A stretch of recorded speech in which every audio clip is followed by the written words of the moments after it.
یہ اسپیشل نوجوانوں کے لیے. خیر اب تو حضرت جی حالات اس طرح کے، نوجوان کیا اور 40 والے کیا اور 45 والے کیا اور 50 والے کیا، سب خطرے میں ہیں حضرت جی. جس کو اللہ بچا لے حضرت جی. اس طرح کا دور آیا باہر حضرت جی. ہاں جی، ہر کوئی خطرے میں ہے حضرت جی. جس کو اللہ بچا لے، جس کی اللہ حفاظت کرے حضرت. یہ روض الریاحین امام یافعی رحمۃ اللہ تعالی نے لکھی، بڑی خوبصورت کتاب ہے حضرت. صوفیاء کا تذکرہ ہے اس میں حضرت.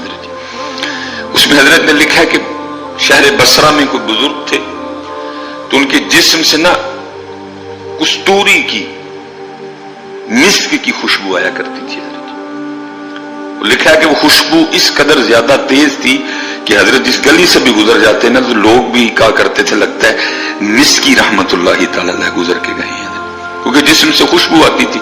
اس لیے اصل نام لوگوں کو بھول گیا، لوگوں کو یاد رہ گیا مسکی. لوگ ان کو مسکی کہا کرتے تھے کیونکہ آپ کے جسم سے مشک کی، کستوری کی خوشبو آیا کرتی تھی. دیکھا جب حضرت نے مسجد میں داخل ہوتے لوگوں نے کہنا مسکی رحمت اللہ تعالی علیہ آ گئے.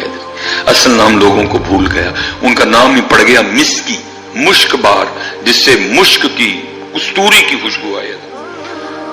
وہ لکھا کہ ایک دن کسی نے بڑا اصرار کر کے نا حضرت سے پوچھا، حضرت آپ کون سی خوشبو لگاتے ہیں؟ میں تو کوئی خوشبو نہیں لگاتا. تو حضرت یہ جو آپ کے جسم سے کستوری کی خوشبو آتی ہے یہ کیا ہے؟ آپ نے فرمایا میرا واقعہ بڑا عجیب ہے. حضرت سنائے ہمیں بھی.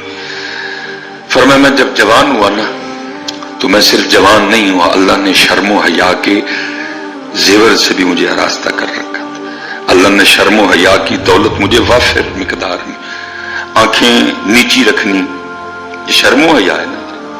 آنکھیں نیچی رکھنی، چلتے ہوئے حضرت ایسے ایسے نہیں چلنا، نہیں، نگاہیں نیچی رکھ کے چلنا، یہ شرم و حیا کی دولت. تو اب تو دکھ کی بات ہے حضرت جی، کبھی مردوں میں بھی ہوا کرتی، تب تو عورتوں میں بھی کوئی نہیں رہی ہے. اب تو وہ بھی اس طرح چلتی ہیں کہ خود اپنا آپ بچا کے چلنا پڑتا ہے. ویسے تو سفر پہ رہتے ہیں، بڑی کم نوبت آتی ہے کہ کبھی کسی گلی سے گزرنا پڑے. اگر گزرنا پڑے تو بھائی خوف آتا ہے، ہو کیا گیا. اور کبھی یہ دولت مردوں کے پاس بھی ہوا کرتی تھی کہ وہ اپنی نگاہیں نیچی رکھ کے چلا کرتے تھے. مسکی رحمت اللہ تعالی کہتے ہیں والد صاحب بھی صالح تھے اور ان کا نیک ہونا مجھ پہ بھی اثر انداز ہوا. ظاہر ہے جی بے نماز کا بچہ بے نماز ہی ہوگا نا، ٹھیک ہے جی. اکثر و بیشتر وہ جو نمازی ہے، اکثر و بیشتر اس کا بچہ بھی نمازی ہوگا، کہ اس کو فکر ہوگی کہ بھائی میں اپنے بچے کو بھی نماز کے لیے کہوں. جو خود قرآن پاک کی تلاوت کرنے والا ہے اس کے بچے بھی کریں گے آگے سے. جو خود ذکر و اذکار کرنے والا ہے آگے اس کے بچے بھی کریں گے. انہوں نے کہا والد صاحب صالح تھے، انہوں نے تربیت کی، انہوں نے جو ہے نا میری تعلیم و تربیت کا بڑا خیال رکھا اور اللہ نے پھر مجھے شرم و حیا کی دولت سے نواز رکھا تھا.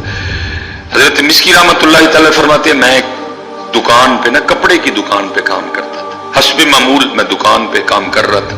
ایک بڑھی آئی اور اس نے آ کے نا کچھ کپڑے پسند کیے اور پسند کر کے نا میری طرف اشارہ کر کے کہتی ہے کہ آپ اس طرح کریں کہ اس نوجوان کو میرے ساتھ بھیجیں. میری مالکن نے جو کپڑے اس میں سے رکھنے ہوں گے نا وہ رکھ لے گی اور جو نہیں رکھنے ہوں گے وہ واپس بھیج دے گی اور جو رکھے ہوں گے ساتھ ان کی قیمت بھی اس بچے کے ہاتھ بھیج دے گی. حضرت مسکی رحمت اللہ تعالی فرماتے ہیں کہ جی میں نے وہ کپڑے اٹھائے، اس بڑھیا کے ساتھ چلا گیا. ایک بڑے سے گھر میں داخل ہوا، ایک کمرے میں مجھے بٹھا دیا گیا. ایک عورت آئی اور اس نے آگے سب سے پہلا کام یہ کیا کہ میرے کمرے کو نا چٹکنی کنڈی لگائی. میں گھبرا گیا. پھر وہ میرے پاس آ کے بیٹھ گئی. میں اٹھ کے اس سے تھوڑا دور جا بیٹھا، لیکن اس وقت اس پہ شیطان اور شہوت غالب تھی.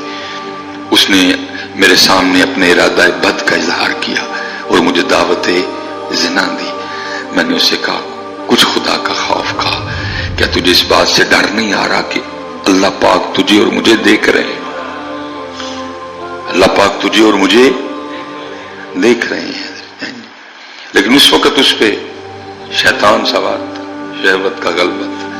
نہ خدا، نہ خدا کا رسول، نہ قبر، نہ حشر، نہ سوال، نہ جواب، نہ رب کے حضور پیش ہونا، اسے کچھ اس وقت یاد نہیں تھا.